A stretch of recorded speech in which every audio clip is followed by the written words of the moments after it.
అని మనసులో ఒక తీర్మానం ఏం చేసుకున్నాడు తెలుసా అబ్రాహాము? సరే అని చెప్పినట్టు నేను వెళ్తా, మొరియా కొండ మీద నా కొడుకుని బలిచ్చేస్తా, బలిచ్చేసి కాలబెట్టేస్తా. కొడుకుది కాలబెట్టిన శైల్యాలు, ఎముకలు, బూడిదంతా ఒక పక్కకు కుప్ప చేస్తా, చేసాడ కూర్చొని మోకరిస్తా. ప్రభువా, నువ్వు చెప్పినది నేను చేశాను, అయితే ఇప్పుడు నేను అడుగుతుంది నువ్వు చేయి అని ఏమంటా, ఈ బూడిదిలో ఉన్న నా కొడుకును లేపి నాకు.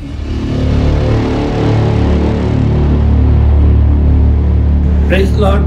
అందరికీ యేసుక్రీస్తు నామమున వందనాలు. శ్రీ సత్యదేవ మినిస్ట్రీస్ ఛానల్లో ప్రసారమవుతున్న విశ్వ విజ్ఞాన వేద పాటలు అనే కార్యక్రమాన్ని చూస్తున్నటువంటి క్రీస్తునందు దాసురాలకు, దేవుని పిల్లలందరికీ మా నిండు మనసుతో స్వాగతము, ఘన స్వాగతం పలుకుతున్నాం.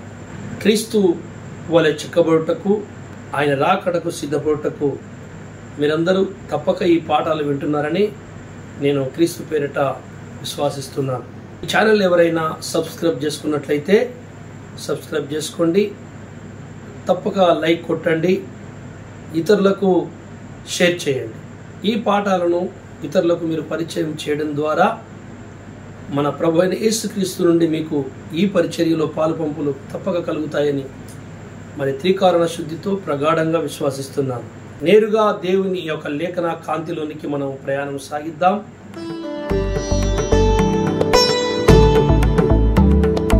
118వ కీర్తన 15వ వచనము నేటి ధ్యానం కొరకు మనము చదువుకొని మరి ఈరోజు పాఠంలోనికి మనం ప్రయాణం చేద్దాం. నీతిమంతుల గుడారములలో రక్షణను గూర్చిన ఉత్సాహ సునాదము వినబడును. యెహోవా దక్షిణ హస్తము సాహస కార్యములను చేయును. మంచిది, చిన్న మాట ప్రార్థన చేసుకుందాం. పరిశుద్ధుడా, పరమ తండ్రి, దయగల్ల ప్రభువా, కృప వాత్సల్యముల గల్ల దేవా, నీకే స్తుతి స్తోత్రములు. మరొక తరుణమును మాకు ఇచ్చినందుకు స్తుతి.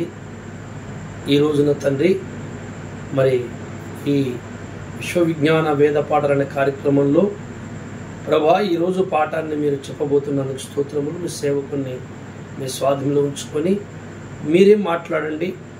వింటున్నటువంటి నా సోదరి సోదరిమణులను, నీ పిల్లలందరినీ దీవించి ఆశ్రయించి ఈ పాఠాలు మా అందరికీ ఆశీర్వాదకరంగా ఉన్నట్లు సాయం చేయండి ప్రభా. ఈరోజు పాఠంలో మేమేం నేర్చుకోవాలో ఆ యొక్క నేర్చుకునేందుకు కావలసిన కనువిప్పుని, జ్ఞానమును మాకు దయచేయండి. ఓర్పు సహనము దయచేయండి అయ్యా. అందరూ వినుటకు సహాయం చేయండి. నీ దయ చూపి ఏదైనా దుష్టుని ఆటంకములు వినేవారికి ఎవరైనా సాతాను కలగజేస్తున్నట్లయితే వాని ఆటంకము తొలగించండి. ప్రతి కుటుంబములో నా తండ్రి ఈ యొక్క పాఠం వినపడుతున్నటువంటి ప్రతి కుటుంబమును ఆశీర్వదించి దీవించి శారీరకంగా, మానసికంగా, ఆత్మీయంగా అన్ని కుటుంబాలను ఎదిగించి సహాయం చేయమని, కృపచూపుమని యేసుక్రీస్తు నామములో ప్రార్థిస్తున్నాను తండ్రి, ఆమేన్. ఈరోజు చదవబడిన లేఖన భాగంలోని పాఠాన్ని మనము చాలా జాగ్రత్తగా ధ్యానం చేసుకుందాం. 118వ కీర్తన 15వ వచనాన్ని చదువుకున్నాం. ఈ సునాదము ఎవరి గుడారములో వినబడుతుంది? దేని గురించిన సునాదం అంటే రక్షణ గురించిన సునాదం. మనం చాలా జాగ్రత్తగా ఆలోచించినట్లయితే నీతిమంతుని గుడారము అనగా నీతిమంతులు నివసించే గుడారము ఒకటి, భూమి మీద వాళ్ళు ఉండటానికి ఏర్పరచుకున్న గుడారం. ఆ గుడారంలో నుండి రక్షణ గురించినటువంటి సునాదము వినబడాలట. మొట్టమొదట మానవుడి హృదయము దేవుని నివాసమని లేఖనం సెలవిస్తుంది. కనుక వారి హృదయము కూడా ఒక గుడారమే దేవునికి. అందుకని వారి హృదయములో నుండి కూడా రక్షణ గురించిన సునాదము బయటికి రావాలి. వారు నివసిస్తున్న ఇంట్లో కూడా రక్షణ గురించిన సునాదం బయటికి రావాలి. ఆ ఎవరి ఇంట్లో నుండి, ఎవరి గుడారముల నుండి, ఎవరి హృదయముల నుండి ఈ రక్షణ గురించిన సునాదము మరి బయటకు వస్తుందంటే నీతిమంతులు అట. మనము చాలా జాగ్రత్తగా ఆలోచించినట్లయితే దేవుడారా, చాలామంది ఈ మాట చదువుకొని నీతిమంతుని గుడారములో మరి ఆనందము, సంతోషము ఉప్పొంగుతుంది అని అనుకుంటారు.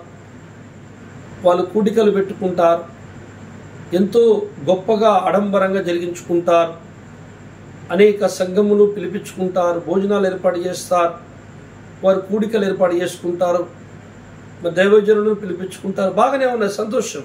కానీ దేవుడు చెబుతున్నటువంటి సంతోషము, సునాదము ఏంటంటే, మీరు మీ సంఘము, మీ సేవకులు, మీ కుటుంబం మీరేదో చాలా సంతోషంగా కూడికలు జరిగించుకొని మీరు తృప్తిగా తిని మీరు ఆనందించడానికి జరిగించే కూడికను దేవునికి సంతోషము కలిగించే కూడిక కాదు.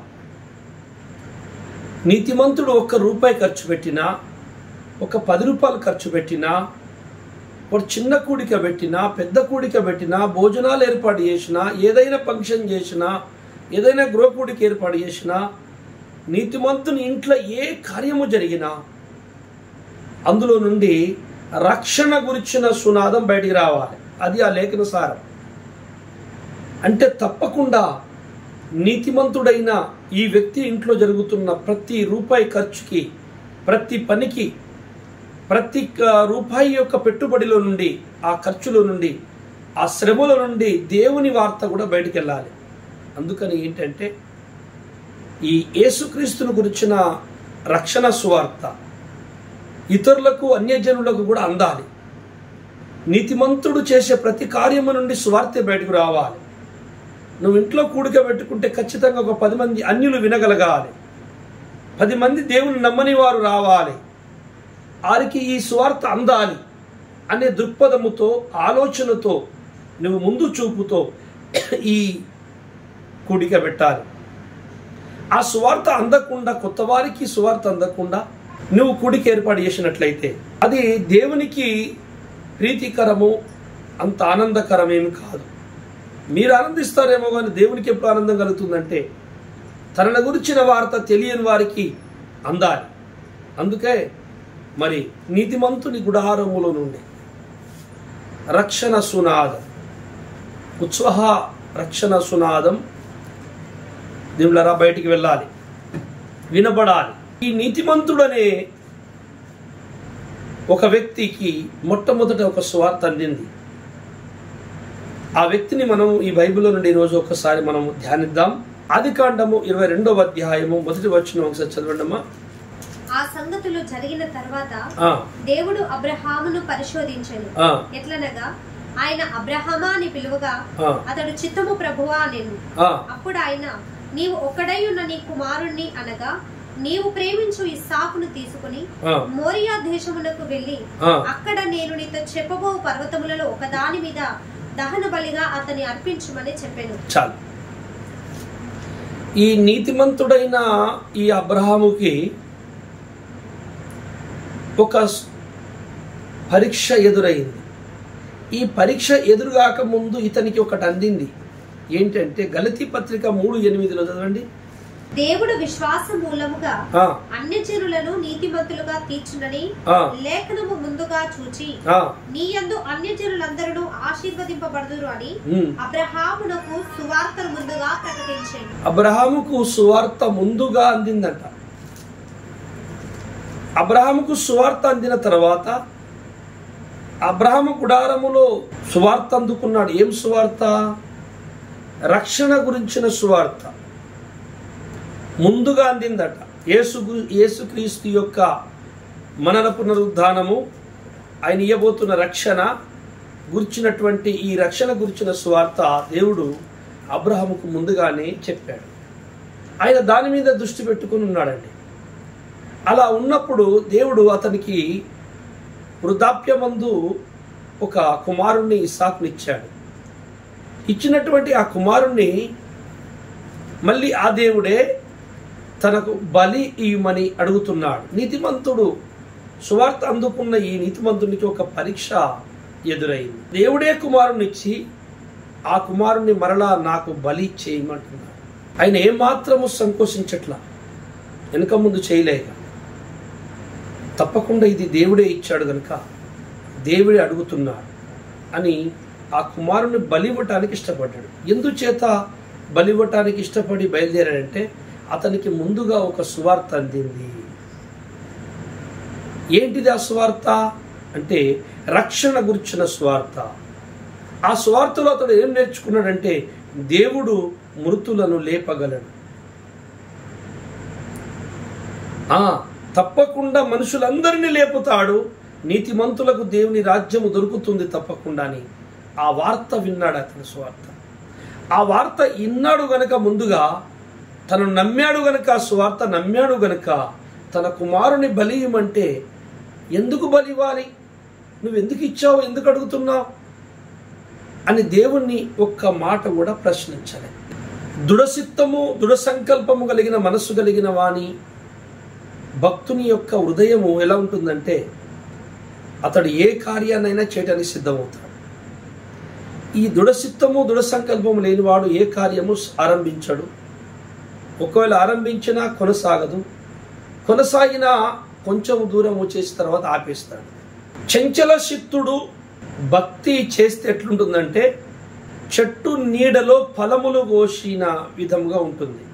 చెట్టు అక్కడ ఉందట, నీడలో ఫలాలు కోస్తే తెగుతాయా? చంచల చిత్తుడు తన చిత్తాన్ని నిలుపనివాడు.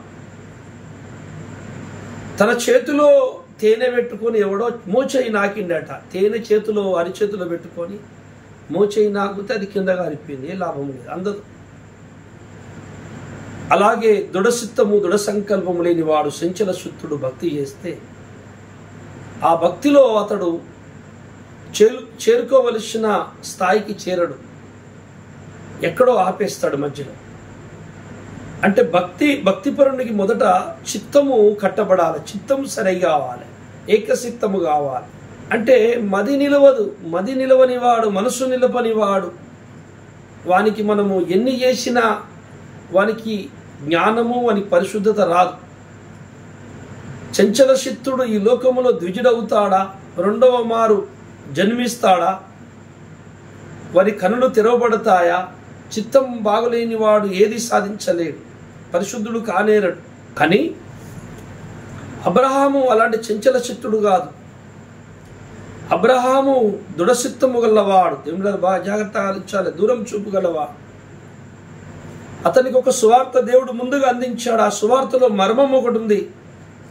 ఆ సునాదములోని మర్మాన్ని నమ్మాడు. అతని గుడారము నీతిమంతుల గుడారం, నీతిమంతుని గుడారం. అతని దగ్గరున్న పని వాళ్ళు, మందలు అన్నీ కూడా నీతిమంతుని వస్తువులు, నీతిమంతుని సొమ్ము కదా, ఆశ్చర్యింపబడి బహుగా అభివృద్ధి చెందుతున్నాయి. అయినను అతనికి కావలసింది ఆస్తి మీద మనసు లేదు, దైవం మీద ఉన్నది. 24 గంటలు దైవం గురించి ఆలోచిస్తుంటాడు. నా తండ్రి ఒక సువార్త చేశాడు, అది ఎన్న జరుగుద్దో, ఎప్పుడు జరుగుద్దో, ఏ కాలంలో జరుగుద్దో కానీ దాన్ని నమ్మిన వారు ధన్యులైపోతారు అని చెప్పి అతడు ఆలోచిస్తూ ఉంటాడు దేవుని గురించి. దేవులరా, మనం చాలా జాగ్రత్తగా ఆలోచించినట్లయితే ఆ ముందుగా అందించబడిన సునాదము ఏంటి అంటే మరి యేసుక్రీస్తు రక్షణ గురించిన సువార్త అబ్రాహాముకు అందించబడింది. అందుకే నీ కుమారుని నాకు బలి అనగానే వెనుక ముందు ఆలోచించలేదండి. సత్యము తెలిసిన వాడు, యేసు ప్రభుని హృదయపూర్వకంగా నమ్మిన వాళ్ళు, వారికి ఎలాంటి విపత్తులు, ఎలాంటి పరిస్థితులు, ఎలాంటి బాధలు, కష్టాలు, కరువులు, ఎలాంటి కష్టాలు ఎదురైనా సరే, ఎలాంటి పరీక్ష ఎదురైనా సరే దేవుణ్ణి ప్రశ్నించరు, తనను ప్రశ్నించుకోరు, ఎవరిని ద్వేషించరు, దూషించరు, తనను కూడా దూషించుకోరు. చాలామంది యేసు ప్రభుని నమ్ముకుంటారు, కొన్ని మేలులు జరుగుతాయి, వాళ్ళకి మంచి జరగగానే నమ్ముకుంటారు. నమ్ముకున్న తర్వాత వాళ్ళని దేవుడు ఆశీర్వదించి కొంత బాగు జరుగుతుంది. కుటుంబంలో బాగు జరిగిన తర్వాత, అన్ని మేలులైన తర్వాత, హెల్త్ బాగా అయిపోయి కుటుంబం అంతా ఆర్థికంగా అన్నింటిలో సరైపోయిన తర్వాత దేవుడు ఏం చేస్తాడంటే వారిని చూస్తాడు. రైట్, వీళ్ళు నా వాక్యం విన్నారు, నన్ను తెలుసుకున్నారు, నా సువార్త మర్మం అంతా తెలిసిపోయింది, వీళ్ళు నా కోసము మరి దేనికంటే దానికి సిద్ధం అంటున్నారు, ప్రార్థన చేస్తున్నారు, నీతిగా బతుకుతున్నారు. జాగ్రత్తగా వినండి. ఇక ఏమైతే తెలుసా, అప్పుడు వాళ్ళకి పరీక్ష మొదలైతుంది. నీతిమంతుని గుడారములో పరీక్ష మొదలైతుంది. ఆ పరీక్షలో వీళ్ళు ఏం చేస్తారంటే దిబ్బలరా, వాళ్ళు అనుకున్నటువంటి వాటిని కొంచెం నష్టపోయినా, కోల్పోయినా, వెంటనే వాళ్ళని నిందించుకుంటారు, ఇతరులను నిందిస్తారు. చివరికి దేవుడు మమ్మల్ని గిట్ల చేసిండేంది, గట్ల చేసిండు, గిట్లెందుకు అవుతుంది, లేక సత్యబోధం మీద మరక చల్లుతారు. బోధ గట్లెందుకున్నది, ఇట్లున్నది, ఇట్లుంటుంది కదా, అట్లుంటుంది కదా, మాకు ఇట్లెందుకు అయింది అంటే పరీక్ష ఎదురుగానే ఇతరులను నిందించడమా, వారిని నిందించుకోవడమా, దేవుని నిందించడమా, ఎవరినో దూషించడం, ఎవరి మీద కొన్ని నెట్టేయడం స్టార్ట్ అవుతుంది. కానీ లేఖనం అది చెప్పట్లా. ఒక వ్యక్తి స్వార్థ అంది రక్షింపబడి క్రీస్తులోకి వచ్చిన తర్వాత వారి విశ్వాసానికి ఎదురవుతున్న ప్రతి పరీక్షలో అడుగడుగున జయిస్తూ పరిపూర్ణ దశకు రావాలి సంఘం అన్నదే దేవుని ఆలోచన. దేవుడు పరిశుద్ధతలోనే మాత్రమే ఉంచాలనుకుంటలేడు, పరిపూర్ణులు చేయాలనుకుంటున్నాడు. చూసారా, దేవుడు నీతిమంతులుగా మాత్రమే లోతులాగా ఉంచాలనుకుంటలేడు, అబ్రహాము వాళ్ళే స్నేహితులైపోవాలని చూస్తున్నాడు. ఆత్మని పొందుట, కృపావరాలు పొందుట, ఆత్మని పొందుట మాత్రమే దేవుడు సంతోషించడం లేదు, ఆత్మలో పరిపూర్ణులు కావాలని పొందుతున్నాడు. ఆత్మ పొందుట వేరు, ఆత్మలో పరిపూర్ణ దశ చెందుట వేరు. అభిషేకములో మొదటి అభిషేకము, రక్షణ పొందినవు, నమ్మినవు, అన్ని బాగా అయిపోయినాయి, ఓకే, ఇప్పుడు లైన్లో పడ్డావు. ఇప్పుడు లైన్లో పడ్డ నీకు పరిపూర్ణ దశకు రావాలను, నువ్వు పరిపూర్ణ దశకు రావాలని దేవుడు కొన్ని పరీక్షలు నియమించాడు నీకు. ఆ పరీక్షలో నువ్వు మొదట నమ్మిన విశ్వాసం ఏదైతుందో దాన్ని బలంగా దొరకబట్టుకొని మధ్యలో ఎన్ని విపత్తులు ఎదురైనా, ఎన్ని అల్లకొల్లలైనా నువ్వెవరిని నిందించద్దు, నిన్ను నిందించుకోవద్దు, దేవుని నిందించద్దు. దేవా నీ చిత్తం ఇదైతే ఇదే కానిము అని మనం ముందుకెళ్ళాలి.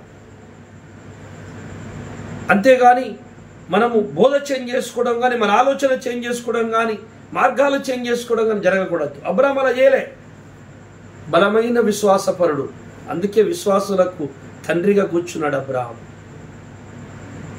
వీరుడు, దేవుణ్ణి ఒక్క మాట ప్రశ్నించలేదండి. తన కొడుకుని ఇవ్వక ముసల్తనాన్ని ఒక కొడుకునిచ్చి ఆ ఉన్న కొడుకుని బలి ఇమ్మంటున్నాడు.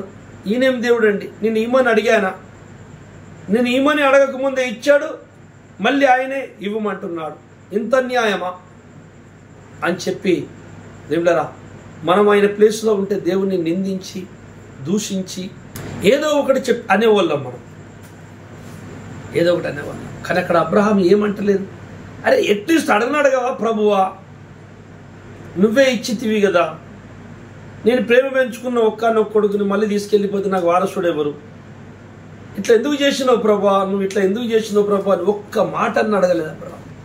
ప్రశ్న లేని లేదు, నో ప్రశ్న, ఒక్క మాట అడగలేదండి. బలివనంగానే పొద్దున్న లేచిండు, కుమారుని పట్టుకుని బయలుదేరుతున్నాడు మొరియకుండా. దేవుణ్ణి ప్రశ్నించేవాడు విశ్వాసి కాదు. ఇది ఈరోజు నేను చెప్పబోయే పాఠం. దేవుణ్ణి ప్రశ్నించేవాడు విశ్వాసి కాదు, వాడు పరిపూర్ణుడు ఎన్నడీ కాడు. మొట్టమొదట దేవుడు రక్షణ ఇవ్వగానే అన్ని మేలు జరగగానే ఎప్పటికీ అలాగే ఉండిపోవాలనుకోవడము అది తప్పు దశ, తప్పు మాట. దేవుడు నిన్ను ఉన్నత స్థానానికి ఎదిగించాలని పిలిచాడు. అబ్రాహాముని వట్టిగానే పిలవలే, అబ్రాహాముని విశ్వాసులకే తండ్రిని చేద్దామని, భక్తిలో శిఖరాగ్ర స్థాయిలో ఉంచుదామని పిలిచాడు. అంత మనసులో పెట్టుకున్నాడు, అంత మ్యాటర్ ఉంది అబ్రాహాం విషయంలో దేవునికి, అంత పెద్ద ఆలోచనతో పిలిచాడు. మరి ఈరోజు నిన్నెందుకు పిలిచాడో దేవుడు, ఏదో ఆలోచన ఉంది, ఆ ఆలోచన దశలో నేను నడిపించబోతున్నాడు. కొంతకాలం అన్నీ బాగానే ఉన్నాయి, ఇంట్లో అన్నీ ఓకే అయిపోయినాయి, కానీ నిన్ను పరీక్ష మొదలవుతుంది.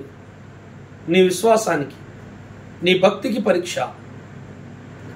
అందులో నువ్వు దేన్ని తునికరించకుండా, మొదట విన్నటువంటి బోధ, నువ్వు పట్టిన సత్యాన్ని వదలకుండా నువ్వు కొనసాగుతావా, లేకపోతే నీవు అటు ఇటు సోలి పడిపోతావా అనే పరీక్ష జరుగుతుంది.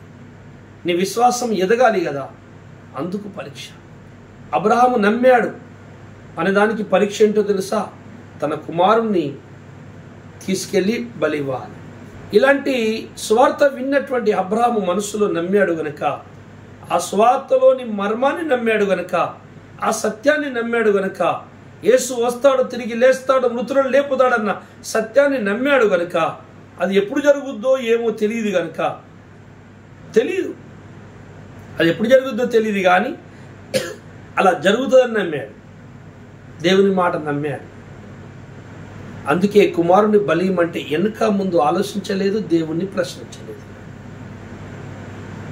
ఇలాంటి భక్తుడు కొంచెం ముందు కాలంలో, అబ్రాహాము కంటే కొంచెం ముందు, అంటే సమకాలికుడు అన్నట్టు దగ్గర దగ్గర మనం ఒక ఆయన కనపడతాడు. ఆయన పేరు యోబు. ఏమిటా యోబు గ్రంథము, యోబు అనేక విపత్తులకు గురైపోయి, అనేక పరీక్షలకు గురైపోయిన ఒక నీతిమంతుని గాథ, రోదన, దుఃఖమే ఒక గ్రంథము. ఆ గ్రంథమే యోబు గ్రంథము పెట్టారు. యోబు గ్రంథములో విచిత్రము చూడండి, ఏం విచిత్రము. బైబిల్ భక్తులు ఒకటి చెప్తున్నారు, ఈ భక్తులేమో ఇంకొకటి చెప్తున్నారు. బైబిల్ ఏమో ఒక దేశ నడిపిస్తుంది, మనుషులే బోధలేమో మరో దేశ పోతున్నారు. ఇట్లా ఎంత ఎందుకు అవుతుంది? సాతాను చేస్తున్న పనిది. ఆది సంఘములో బోధలన్నీ అబ్రహామును యోబుని అనుసరించే నడిచాయి. కురుపుల లాజరు చరిత్ర అట్టేనా చెప్పలే యేసయ్య. ఏ మేలు జరగలే, కుక్కలు వారేసిన అన్నం తీసుకొని తింటున్నాడు, ఆ కురుపులు పలుకుతుంటే కుక్కలు నాకుతున్నాయి. ఏ మేలు చేసుడులే పాపం జీవితంలో, కానీ దేవుణ్ణి స్తుతించి పరలోకి వెళ్ళాడు. ఏ మేలు చేశాడు ఆయనకి దేవుడు? ఎందుకు స్తుతిస్తున్నావు అని ఎవరైనా అడిగితే అతడు ఇదే సమాధానం చెప్పేటాడు అనుకుంటా, ఈ జీవితం శాశ్వతం కాదండి, మరో జీవితం కోసం ప్లాన్ చేసుకుంటాను నేనండి. చూశారా, అతనికి ఏం మేలు జరగలే కదా, మరి ఎందుకు స్తుతించాడు? కుక్కలు తిని అన్నం తినుకుంటా. అలాంటి వాళ్ళు కూడా ఉన్నారు పరలోకంలో, జాగ్రత్త. దేవుడారా, మనం ఇంకా ఆలోచించినట్లయితే యోబు 7 కొడుకులు 3 బిడ్డలు, మొత్తం మంది పోయారు. ఆస్తులు పోయినాయి, మందలు పోయినాయి, పనివాళ్ళు పోయినారు, పడా అన్ని మొత్తం పోయినాయి సీరియల్గా. లాస్ట్కి సైతాన్ గాడు ఆయన శరీరం మీద పగబట్టి శరీరాన్ని కూడా మెత్తితే ఈ శరీరం కూడా పొక్కులు వచ్చి పుండ్లై స్వస్థత లేని స్థితికి వచ్చేసాడు. అతడి శరీరంలో ఏమాత్రం స్వస్థత లేదు. మొత్తం కురుపులు సీముగారుతుంటే గోనె పట్ట కట్టుకొని బూడిదలో కూర్చొని ఏడుస్తున్నాడు. ఏమంటున్నాడు? యోబు గ్రంథం చదవండి ఒకసారి, 1వ అధ్యాయం 20వ వచనం. అప్పుడు యోబు లేచి తన పై వస్త్రమును చింపుకొని తల వెంట్రుకలు కొరిగించుకొని నేల మీద సాష్టాంగపడి నమస్కారము చేసి ఇట్లా నేను నా తల్లి గర్భములో నుండి దిగంబరనే వచ్చితిని, దిగంబరనై అక్కడికి తిరిగి వెళ్ళెదను. యెహోవా ఇచ్చెను, యెహోవా తీసుకుని పోయెను, యెహోవా నామమునకు స్తుతి కలుగును గాక. ఈ సంగతులలో ఏ విషయమందును యోబు ఏ పాపమును చేయలేదు, దేవుడు అన్యాయము చేసనని చెప్పలేదు. చెప్పగలమా మనం? ఒకసారి ఆలోచించుదాం. ఏం మేలు జరిగింది? ఏం లేదు, అన్ని పోయినాయి. అన్ని పోయినాక దేవుణ్ణి దూషించలేదట. సరే, దూషించకపోయినవయ్యా పక్క పెట్టు. ఎట్లీస్ట్ అడగాలి, ప్రభువా ఇట్లా ఎందుకు చేశావు? నువ్వు ఇచ్చినవు కొడుకుల బిడ్డల్ని, నువ్వే ఇచ్చినవు ఆస్తులను, పేరుని, ప్రతిష్టతను, ఇదంతా మళ్ళీ నువ్వే ఎట్లా తీసుకున్నావు? ఇట్లా ఎందుకు జరిగింది ప్రభువా? నాకు నువ్వు అన్యాయం చేసినావు ప్రభువా, నాకు ఇట్లా ఎందుకు అయిందని ప్రశ్నించడం కూడా ప్రశ్నించలే. నువ్వే ఇచ్చినావు, నువ్వే తీసుకోపోయినావు అంటాడు. దేవుడారా, నీతిమంతుల గుడారములో ఇలా ఉంటుంది. నీతిమంతులు ఇలా ఉంటారు, నీతిమంతుని హృదయం. ఎందుకు యోబు కొంత ధైర్యము?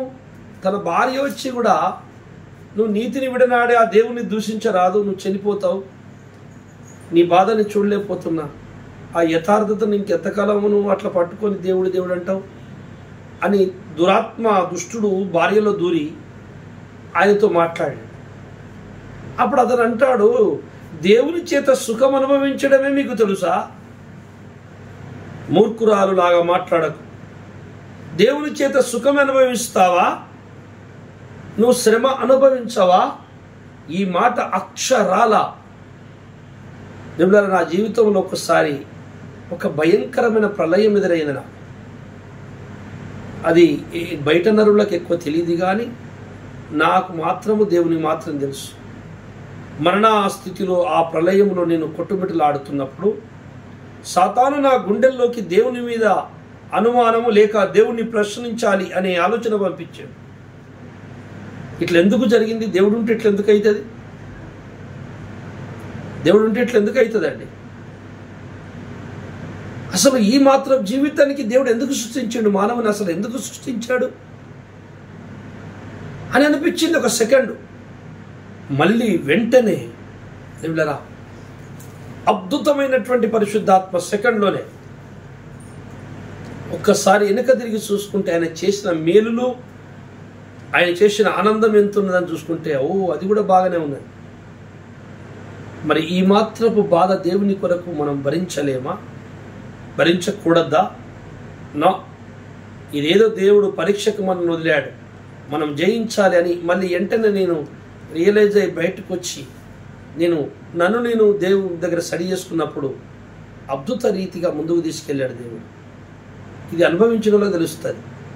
యోబుకు అలా ఆలోచన తెచ్చిపెట్టాలని భార్యల నుండి వచ్చి మాట్లాడితే ఆయన అన్నాడు, దేవుని చేత సుఖమే అనుభవిస్తావా? శ్రమ అనుభవించకూడదా? ఈరోజు మానవులు, భక్తులు, దేవులరా, ముఖ్యంగా దేవుని నమ్ముకున్నటువంటి చాలామంది క్రైస్తవ్యం దేవుని నుండి సుఖము, ఆనందము, సంతోషము, ఆరోగ్యము, సుఖము, ఆనందము, డబ్బులు, ఆస్తులు, సుఖము, ఆనందము, ఆరోగ్యము, బలం, ఇదే ఇదే ఇదే ఇదే కోరుతున్నారు. ఆయన కూడా మొదట రక్షింపబడ్డప్పుడు అవన్నీ ఇస్తున్నాడు. తర్వాత ఏం చేస్తున్నాడు? ఆ బిడ్డలు నీకు ఇవన్నీ ఇచ్చింది ఎందుకంటే ఉన్నత స్థానంలో తీసుకెళ్లాలని అని ఆయన పరీక్ష మొదలుపెట్టి నిన్ను దిద్దాలి, పరిపూర్ణ దశకు తీసుకెళ్ళాలి, అబ్రహాము రొమ్మున తీసుకెళ్ళాలి, యోబులాగా తయారు చేయాలని ప్రయత్నించినప్పుడు ఆ వాక్య ఖడ్గము ఎప్పుడైతే నీ మీద ఉపయోగిస్తాడో, వాక్యము చెప్పడము, గద్దించడం ఎప్పుడు ప్రారంభమవుతుందో, నీకు పరీక్ష కాలం ఎప్పుడైతే వస్తుందో ఆ సమయంలో నువ్వు దారి తప్పిపోతున్నావు. నువ్వు ఆయన బలమైన చేతి కింద చెక్కబడుతూ నువ్వు తయారై ఒక మంచి ఆయన అనుకున్న రూపంలో చెక్కబడే శిల్పంగా నువ్వు మారటానికి ఇష్టపడతలేవు. తప్పించుకునే ప్రయత్నం చేస్తున్నావు, బాధలు తప్పించుకుంటాను చూస్తున్నావు. ఇట్లా ఎందుకు అవుతుందో అని కన్ఫ్యూజ్ అవుతున్నావు, ఎక్కడ బాగవుతుందో పరిగెత్తుతున్నావు. ఇది కాదండి, ఇది కాదు. ప్రభు నిన్ను పరీక్షిస్తున్నాడంటే ఏదో స్థాయికి నిన్ను ఎదిగించడానికి. యోబుని దేవుడు పరీక్షకు వదిలేశాడు. యోబు ఎవరు? మామూలు వ్యక్తి కాదు. యోబు కూడా తన అంతరంగం మందు క్రీస్తుని గురించిన స్వార్థ అందింది. నేను సజీవుడనై మళ్ళీ లేచి ప్రభును చూచెదను అని అన్నాడు. యోబు గ్రంథం చదవండి. అంటే మళ్ళీ లేస్తాను, పునరుద్ధానం అవుతాను, నా రక్షకుడు వస్తాడు, నన్ను తీసుకెళ్తాడు అని మొత్తం యోబు గ్రంథంలో ఉంది. నమ్మాడు యోబు. అంటే ఆయనకు కూడా స్వార్థ అందిందండి. సో స్వార్థ అందిన ఈ భక్తులు చెక్కు చెదరని మనస్సుతో ఎన్ని విపత్తులు, ఎన్ని కష్టాలు, ఎన్ని కరువులు, ఎన్ని బాధలు ఎదురైనా దేవుణ్ణి ప్రశ్నించలేదు. ఇలా ఎందుకు చేశామని అడగద్దు. భక్తుడు ఎప్పుడు దేవుణ్ణి ప్రశ్నించకూడదు. చెప్పింది చేసుకుంటూ పోతే అద్భుతంగా, ఆశ్చర్యకరంగా ఆశీర్వదింపబడతారు. ఆ శోధన జయించి మరో మెట్టు మీద ఎక్కుతాడు. ఆ శోధన జయించి మరో మెట్టు మీదకి ఎక్కిస్తాడు. ఇలా ఇలా ఇలా భక్తి శిఖరాగ్రానికి, ఉన్నత పరిపూర్ణ దశకి సంఘాన్ని తీసుకెళ్లాలని దేవుడు ఆలోచన చేసుకొని కూర్చున్నాడు. ఎస్, ఎన్నటికైనా ఆ స్థాయికి రావాలన్న పిల్లలన్న బాధ. మనమేమో మొదటి మెట్టుకాన్ని కూర్చొని తప్పించుకోవాలని ప్రయత్నం చేస్తున్నాం. ఇదిగో ముందుగా సువార్త అందుకుని నమ్మిన అబ్రహాము గాని, యోబు గాని, వారికి ఏ పరిస్థితులు ఎదురైనా దేవుని ప్రశ్నించకుండా అనుభవించారు. అవును గాని ఓ మనుష్యుడా, దేవునికి ఎదురు చెప్పుటకు నీవెవడవు? దేవునికి ఎదురు చెప్పుటకు నీవెవడవు? నన్నెందుకు ఇలాగ చేసితివని రూపింపబడినది రూపించిన వానితో చెప్పునా.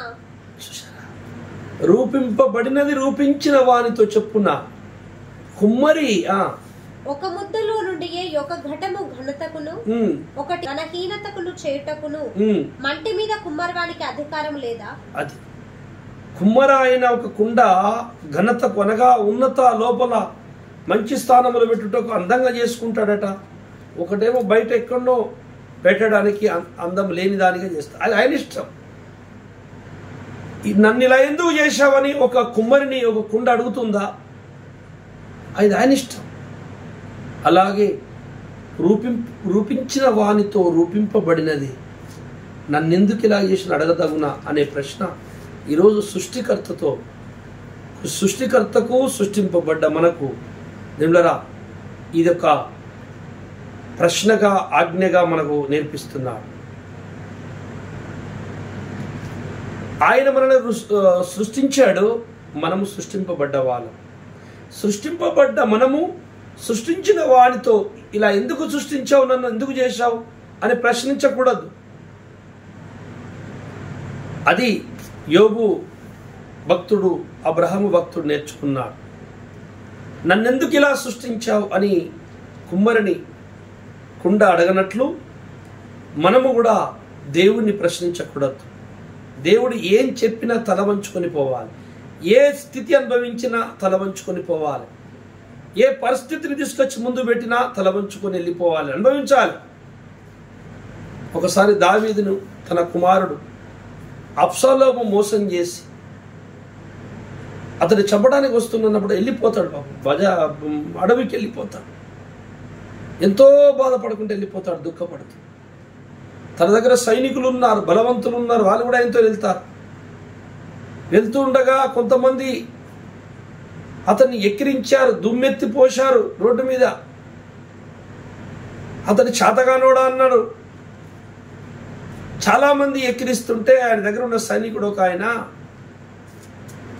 అయ్యా రాజా, మిమ్మల్ని ఎక్కిరిస్తుంటే మేము తట్టుకోలేకపోతున్నాము, వాడిని మీరు సెలవిస్తే వాడిని 5 నిమిషాలలో ముక్కలు నరికి పారేస్తామంటే ఆయన అంటాడు, వద్దండ బాబు, నీకు నాకేందుకు గొడవ, నా గురించి వాళ్ళు తిడుతుంటే నీకెందుకు, నువ్వు ఆగు నాయన.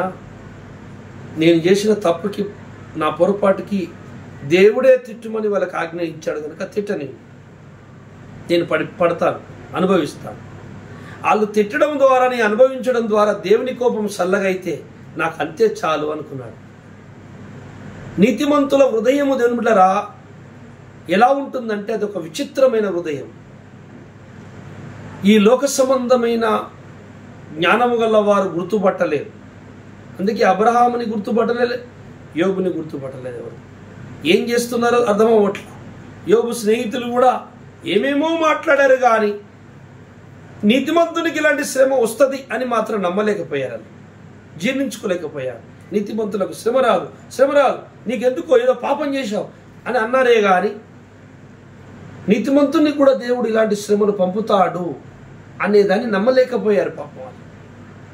అందుకే చివరి దశలో అంటాడు, ఆ యోబు దగ్గరికి పోయి మీరు ప్రార్థన చేయించుకోండి, అప్పుడు బ్రతుకుతారని స్నేహితులకు చెబితే యోబు దగ్గరికి పోయి ప్రార్థన చేయించుకొని బతికింది స్నేహితులు.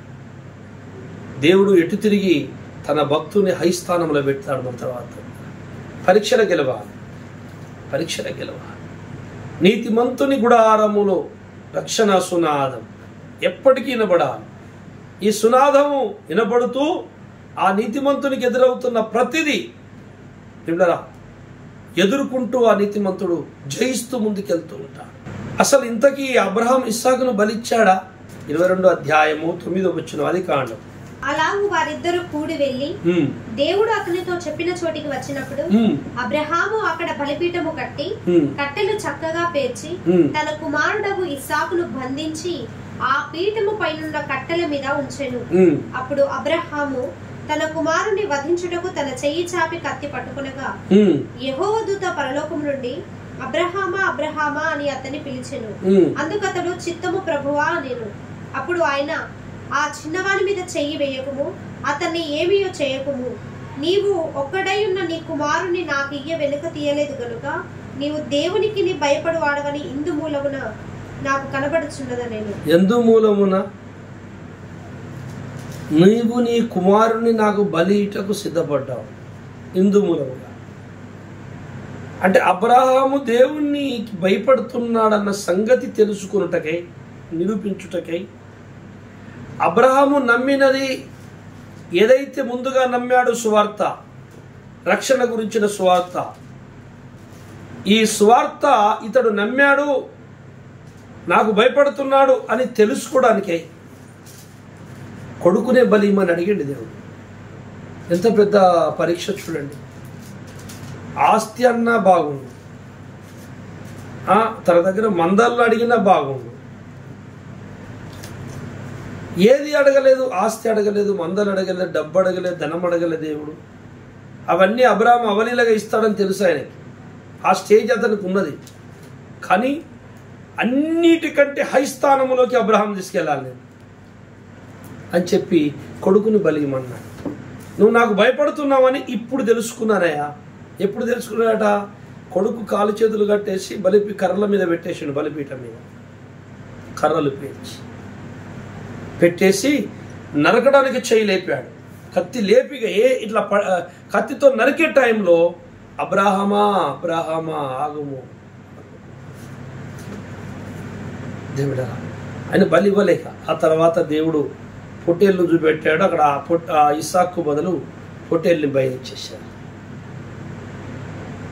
అయితే అక్కడి వరకు పరీక్ష ఎందుకు? అక్కడి వరకు అబ్రహాం ఎందుకు పరీక్షింపబడ్డాడు అంటే ఆ విశ్వాసములో ఏమాత్రము లోపము లేకుండా పరిపూర్ణ దశకు చెందిందనమాట విశ్వాసం. అప్పుడు ఎబ్రీ పత్రిక 11 అధ్యాయం 17 వచనం చదవండి ఒకసారి. అబ్రహాము శోధింపబడి విశ్వాసమును బట్టి ఇస్సాకును బలిగా అర్పించెను. అర్పించాడని అంటుంది ఇక్కడ బైబిల్. కానీ అక్కడ అర్పించనలేదు. అర్పించకున్నా అర్పించిన ఎందుకు చెప్తున్నాడు అంటే తన హృదయములో బలివ్వటానికి ఏమాత్రము సంకుచించకుండా, ఏమాత్రము ఎనుదీయకుండా, ఆలోచించకుండా చంపటానికి సిద్ధపడ్డ మనసు. ఆ మనస్సులోనే ఏదైతే తీర్మానించాడో ఇవ్వటానికి అది బలి అయిపోయింది దేవుని దృష్టి కథ. మళ్ళా ఇస్సాకును తీసింది మృతులో నుండి లేపినట్టు. బలి ఇవ్వటానికి అబ్రాహాముకు అంత ధైర్యం ఎట్లొచ్చింది? అక్కడ ఉంటది ఎబ్రీ రాసిన పత్రికల చదువు. ఎవడు ఆ వాగ్దానములు సంతోషముతో అంగీకరించెనో ఇస్సాకు వలనైనదే నీ సంతానమనబడును అని ఎవరితో చెప్పబడెనో ఆ అబ్రహాము మృతులను సహితము లేపుటకు దేవుడు శక్తిమంతుడని ఎంచిన వాడై తన ఏక కుమారుని అర్పించి ఉపమాన రూపముగా అతన్ని మృతులలో నుండి మరలా పొందెను. రైట్. ఇస్సాకుని బలితందుకు అబ్రహాముకు ఇంత ధైర్యం ఎక్కడి నుంచి వచ్చింది? ఉన్నదే ఒక కొడుకు, లేక పుట్టిండు.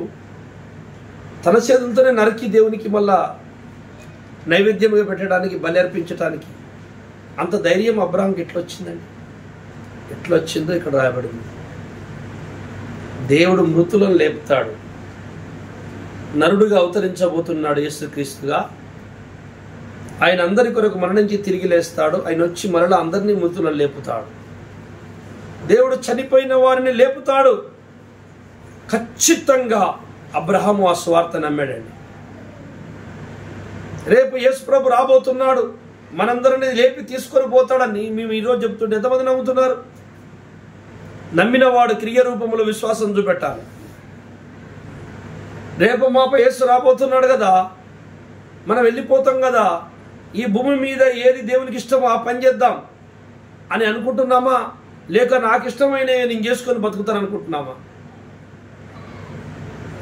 అబ్రహాం ఏమనుకున్నాడో తెలుసా? ఉదయాన్నే లేచాడు. రాత్రి ప్రభు వచ్చిండు, అబ్రహామా నీ కొడుకుని నాకు బలిచ్చే మొరియా కొండకు తీసుకెళ్ళి అని అన్నాడు. వెళ్ళిపోయాడు. పొద్దున్నే అబ్రహాము లేచి చాలా బాధ కలిగి ఉంటుంది. ఆయన కూడా మానవుడే కదా. లేక ఇచ్చిండు, నా బిడ్డను నా చేతులతో నేను నరకాలనా, అయ్యో ఇంత పరీక్ష నాకు ఎదురైంది అని బాధపడి ఉంటాడు కొంచెం అంతా. కానీ దేవుని ప్రశ్నించలేదు. సరే ఆయన ఇచ్చిండు, ఆయన అడిగిండు కదా. అయితే ఏంటి నాకు నష్టమైంది? ఆ ఇచ్చిన ఆయన మళ్ళీ ఇడా అని మనసులో ఒక తీర్మానం ఏం చేసుకున్నాడు తెలుసా అబ్రహాము?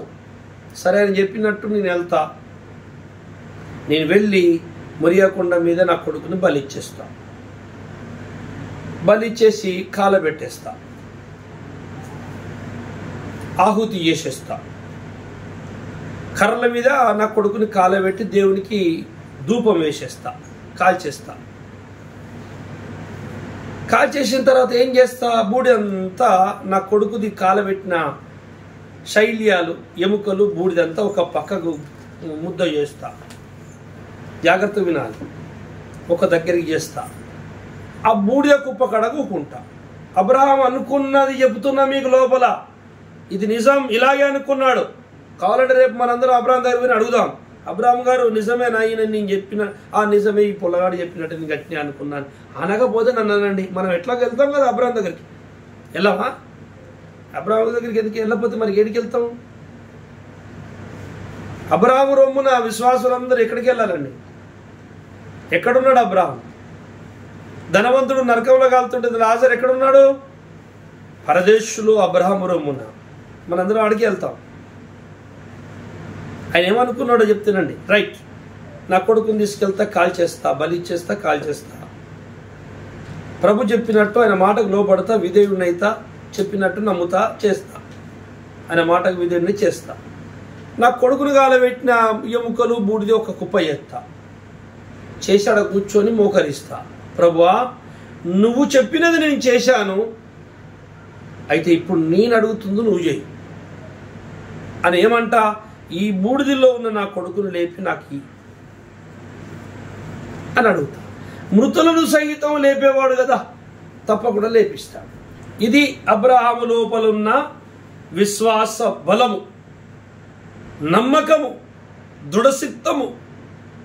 బా, ఎంత గొప్ప విశ్వాసం అండి. అప్పటి వరకు ఎవరు లేచిండ్రు, ఎవరు లేపిండు, ఏ సాక్ష్యాలు ఉన్నాయి, పుట్టిగా చెప్తే నమ్మేస్తాడా?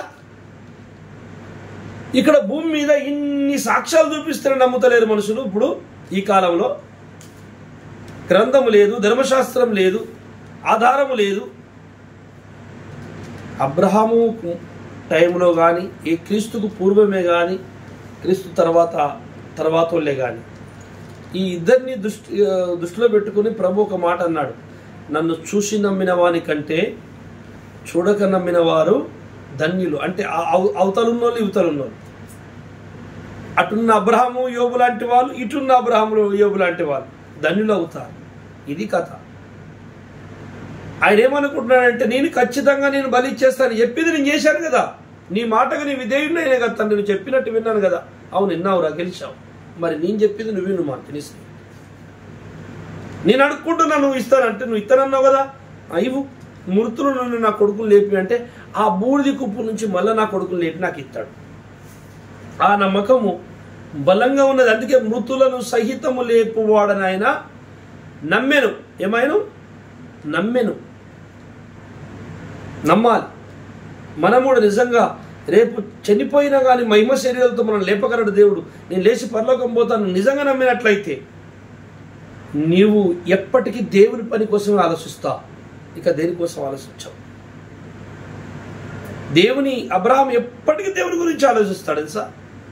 అందుకే ఎండవేళ కూర్చొని ఏం ఆలోచిస్తున్నాడు తెలుసా ఆయన, నా ప్రభు ఈ లోకములు ఎప్పుడు అవతరిస్తాడో, మనుషుల పాప పరిహారార్థం ఎప్పుడు దిగొస్తుందో, మృతులను లేపే రోజు ఎప్పుడు వస్తుందో అని ఆలోచిస్తున్నట్లున్నాడు. అందుకే త్రియేక దేవుడు నడుచుకుంటూ మెల్లగా వచ్చాడు. అబ్రహాము చేతితో భోజనం చేశాడు. ఇంత ధన్యుడు. ఏమిలరా, యోబు పరీక్ష జరిగిన తర్వాత అతడికి కోల్పోయిందంతా రెండంతలు ఇచ్చాడు. ఒక పిల్లల్ని తప్ప. పిల్లలు 200 ఇవ్వరు, ఎందుకంటే పిల్లలు పరలోకంలో ఒక అంతు ఉంటారు కదా. మళ్ళీ ఇక్కడ 200 అయితే 3 అయితే. జంతువులు పరలోకం రావు, మందలు రావు కనుక అవి 2 ఇవ్వాల్సి వచ్చింది. ఇస్సాకును బలిచ్చే ముందు అబ్రహాము హృదయంలో దేవుడు మృతులను సహితము లేపగలడని నమ్మాడు. అందుకే ఇస్సాకును బలిచ్చేస్తా. ఆ నమ్మకం లేకుండా ఇయ్యలేడు, బలి ఇవ్వలేడు, బలి ఇవ్వడానికి సిద్ధపడలేడు మనిషి. అది నమ్మాడండి. లేపుతాడు దేవుడు, మళ్ళీ నాకు లేపిస్తాడు. ఆయన మాట నెరవేరుతుంది, ఆయన అనుకున్నది జరుగుతుంది. నేను భక్తుణ్ణి, ఆయన నమ్మానని నిరూపింపబడుతుంది. దాని తర్వాత ఆయన దేవుడు నిరూపించుకుంటాడు, లేపి నా కొడుకు నాకు ఇచ్చని. నమ్మకంతో చంపబోతే ఇంకా నీ నమ్మకం గెలిచిందిరా నాయన, నువ్వు నాకు భయపడుతున్నావని నాకు తెలిసిపోయింది, నువ్వు నమ్మావని నాకు అర్థమైపోయింది. నేను ఇక అర్థమైన తర్వాత నువ్వు చంపినట్టే లెక్క, ఇక చంపడం దేనికి, ఆపేయి అన్నాడు. అందుకే ఎబ్రీ రాసిన పత్రికలో మనం చదువుకుంటున్నాం అన్నమాట 11:17 ఏమన్నంటే ఆయన మృతులను సహితము లేపగలడు. అబ్రహాము శోధింపబడి తన కుమారుని బలిగా అర్పించెను, ఉపమాన రీతిగా మృతుల నుండి మరలా తిరిగి పొందెను. చూసారా, ఉపమాన రీతిగా తీసుకున్నాడు, అలా చంపి. అంటే దీని అర్థమైంది, ఆ మనిషి ఏమనుకున్నాడు, బలి ఇస్తా మళ్ళీ ఇస్తాడు, బూడిదలోకి లేపుతాడు, అది లేపినట్టే లెక్క అని యేసయ్య అంటున్నాడు. ఆల్రెడీ చంపేశావురా, మళ్ళీ నువ్వు బూడిదలోకి తీసుకున్నావు నా ద్వారా అని చెప్పి అంటున్నాడు. అపోస్తల కార్యము 3:14 మీరు పరిశుద్ధుడును నీతిమంతుడునైన వానిని నిరాకరించి నరహంతకుడైన మనుషుని మీకు అనుగ్రహింపబని అడిగితిరి. మీరు జీవాధిపతిని చంపితిరి గాని దేవుడు ఆయనను మృతులలో నుండి. మీరు చంపింది జీవాధిపతిని. యేసుప్రభుల వారు దేనికి అధిపతి? జీవానికి అధిపతి. అది అబ్రహాం నమ్మింది. దేవులరా, అబ్రహాం ఏమో తండ్రైన దేవునికి సాదృశ్యంగా ఉన్నాడు, ఇస్సాకేమో యేసు ప్రభువుకు సాదృశ్యంగా ఉన్నాడు. కనుక అబ్రహాం ఎంత ధైర్యము కలిగి తన కొడుకుని బలిచ్చుటకు ఇష్టపడ్డాడు. మన దేవుడు కూడా మన కొరకు తన కుమారుని బలిచ్చుటకు ఇష్టపడ్డాడు. అబ్రహాము కూడా తన కుమారుని మృతుల నుండి పొందాడు ఉపమాన రీతిగా. ఇక్కడ తండ్రైన దేవుడు కూడా మృతుల నుండి తన కుమారుని లేపాడు. అయితే ఈ యేసుప్రభు స్వార్థ అబ్రహాముకు ముందుగా అందిందని మనం చదువుకున్నాం కదా గలతీ పత్రికలో. ఆ స్వార్థలో మెయిన్ పాయింట్ ఏంటంటే ఆయన జీవాధిపతి అని నమ్మాడు. అంటే జీవానికి అధిపతి దేవుడు యేసుక్రీస్తు ప్రభుల వారు. ఆయన చనిపోయిన శవాలని, మురిగిపోయిన శవాలను, ధూళిలో కలిసిపోయిన మనుషులను మరలా తిరిగి లేపగలడు శక్తి గలవాడని అబ్రహాము నమ్మాడు. ఈ నమ్మకం గిట్ట క్రైస్తవుల్లో దృఢంగా ఉన్నట్లయితే, బలంగా ఉన్నట్లయితే దేవుని యొక్క దృష్టిలో వాళ్ళు పరిపూర్ణ దిశకు చెందుతారు. దేవుడు పెడుతున్న ప్రతి పరీక్షను అవలీలగా ఎదుర్కొంటారు. ఈ నమ్మకం మీలో లేనందున దేవుడు పెట్టే పరీక్షను ఎదుర్కోవడం కష్టమవుతుంది. పరీక్ష ఎదుర్కోవాలంటే విశ్వాసము బలంగా ఉండాలి. యెషయా గ్రంథము 41:8 చదవండి. అబ్రహాముని దేవుడు ఏమని పిలిచాడు? నా సేవకుడవైన ఇజ్రాయేలు, నేను ఏర్పరచుకున్న యాకోబు, నా స్నేహితుడైన అబ్రహాము సంతానమా, భూదిగంతముల నుండి నేను పట్టుకొని దాని కొనల నుండి పిలుచుకున్నవాడా. నా స్నేహితుడవైన అబ్రహామా. స్నేహితుడు అంటే నిమ్మలరా, తనను అర్థం చేసుకున్న వ్యక్తి, పూర్తిగా తనను అర్థం చేసుకున్న వ్యక్తి కనుకనే స్నేహితుడు అని పిలుస్తున్నాడు. ఈరోజు క్రైస్తవులందరూ కూడా తనకు బిడ్డలుగా, పరిశుద్ధులుగా, నీతిమంతులుగా, దాసులుగా మాత్రమే కాదు, ఆయనకు స్నేహితులమైపోవాలి. అంటే తనకున్నటువంటి స్వరూపం నీకు రావాలి. అందుకే అన్నాడు పౌలు, క్రీస్తుకు కలిగిన స్వరూపము మీకు ఏర్పరచబడేంత వరకు నాకు ప్రసవ వేదన కలుగుచున్నది. యేసు రూపము రావాలి. పరిపూర్ణ దశకు చెందాలి సంఘం. పరిపూర్ణ దశలో మరి మొదటి పాఠం లాగా అల్కగా ఉండదు అనుకున్నట్టు, అది పరీక్షతో కూడుకున్నది కనుక ఎదగాలి. పరీక్షలో ఎదగాలి, ఎదుర్కోవాలి. అందుకని దేవుని మాట ప్రకారము జీవించువాడు, దేవుని మాటకు విధేయులైన వారు దేవుని స్నేహితులు అనబడతారు. అబ్రహాము బలి అర్పిస్తేంది, అర్పించకపోతే నాకేంది? అర్పించడానికైతే పూర్తిగా సిద్ధపడ్డాడు, అంటే నమ్మాడు. కనుక అతడు నా స్నేహితుడు. నా మాట నమ్మినవాడు నాకు, ఇది అసలు కథ, నా మాట నమ్మినవాడు నాకు స్నేహితుడు అంటున్నాడు. నమ్మినవాడెప్పుడు పరీక్షలో గెలుస్తాడు. నమ్మినవాడెప్పుడు దేవుణ్ణి ప్రశ్నించడు. ఏది జరిగినా అనుభవిస్తాడు స్నేహితుని కోసం. మొదటి సామ్యుయేలు 15వ అధ్యాయము 22వ వచనం చదువుకుందామా. అందుకు సమూయేలు తాను సెలవిచ్చిన ఆజ్ఞను ఒకడు గైకొనుట వలన యెహోవా సంతోషించున్నట్లు ఒకడు దహన బలులను అర్పించుట వలన ఆయన సంతోషించునా? ఆలోచించుము, బలులు అర్పించుట కంటే ఆజ్ఞను గైకొనుటయు పొట్టేళ్ల క్రొవ్వు అర్పించుట కంటే మాట వినుటయు శ్రేష్టం. బలులు అర్పించుట కంటే మాట వినుట శ్రేష్టము. అబ్రహామాను బలి ఇచ్చినా ఇయ్యకపోయినా నా మాట అయితే విన్నావుగా, నా మాటనైతే నమ్మావుగా. ఏ మాట చెప్పావు సార్? ఏం నమ్మినా నేనేం చెప్పాను నీకు? ఈ లోకములో నేను నా కుమారుని పంపిస్తాను, అతడు మరణించి తిరిగి లేస్తాడు, మానవాళికి ఆధారమవుతాడు, మార్గమవుతాడు, అతడు వచ్చి అందరినీ లేపుతాడు మహిమ శరీరాలతో. చనిపోయిన వాళ్ళు ఎవరు మట్టిలో ఉండరు, అందరు లేపబడతారు, ఒక్కరు కూడా ఉండరు. 2 గుంపులు లేపబడితే ఒక గుంపు నరకం పోతుంది, ఒక గుంపు నా దగ్గర ఉంటుంది, అది శాశ్వతంగా ఉంటుంది అని ముందే నేను చెప్పాను నీకు సువార్త ముందుగా. అవును సార్, అది నువ్వు నమ్మావు. ఓహో, అది నమ్మినందుకేనా నేను నీతిమంతునైనా? అది నమ్మావు కనుక నువ్వు ఆల్రెడీ బలి ఇచ్చేసావు. ఇవ్వకపోయినా ఇచ్చినట్లే. బలి ముఖ్యం కాదు, నమ్మడం ముఖ్యం.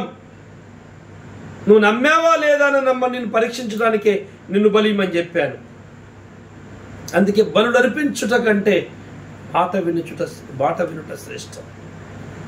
దేవుడు చెప్పిన మాటకు లోబడి ఆయన మాటకు వినుటకు మనం ఎప్పుడైతే పూనుకుంటామో అది వినకుండా మనల్ని తప్పుదారి పట్టించడానికి అనేకమైన ఇబ్బందులు, ఇరుకులు, కష్టాలు, బాధలు సాతాను తెచ్చి పెడతాడు.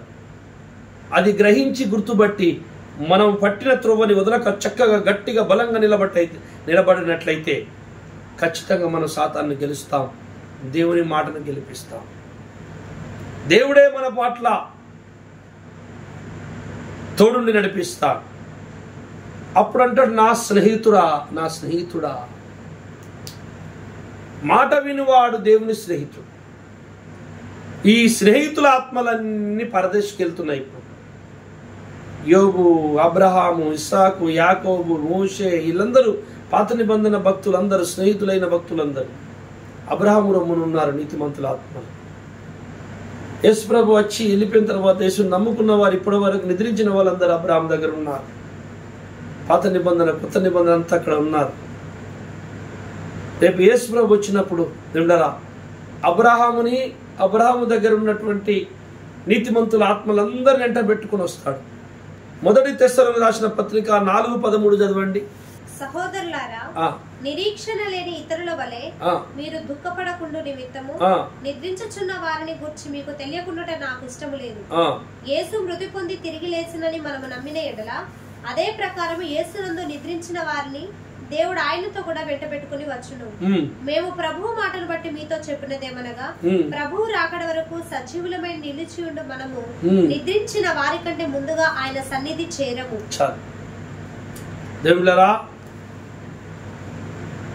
యేసు ప్రభు వచ్చి రాకడలో జరిగే సన్నివేశం ఇది. మృతులను లేపే సమావేశం జరుగుతున్నటువంటి సందర్భంలో రాయబడింది ఇది. ఆ సమయంలో ఏం జరుగుతుందట? దేవుడు ఆయనతో కూడా వారిని వెంట పెట్టుకుని వచ్చును. అబ్రహాముని, నీతిమంతుల ఆత్మలందరినీ పట్టుకుని వస్తాడు.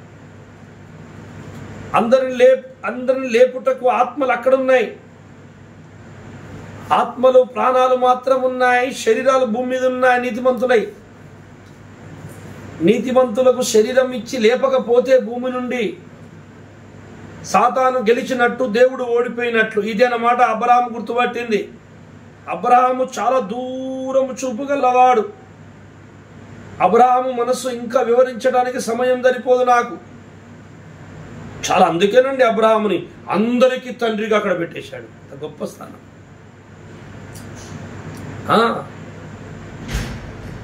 ఆయన అందరిని వెంట పెట్టుకుని వస్తాడు. ఎంత పెట్టుకుని రావాలి? ఎందుకంటే అక్కడ ఉన్నది రెండు భాగాలు. మానవుడు 3 భాగాలుగా చేయబడ్డాడు. ఒకటి ప్రాణం, శరీరం, ఆత్మ. ఇప్పుడు చూడండి, శరీరం మట్టిలో కలిసిపోయి ఉంది, మట్టి మీద. ఇప్పుడు ప్రాణము, ఆత్మ మాత్రం అక్కడ ఉన్నది.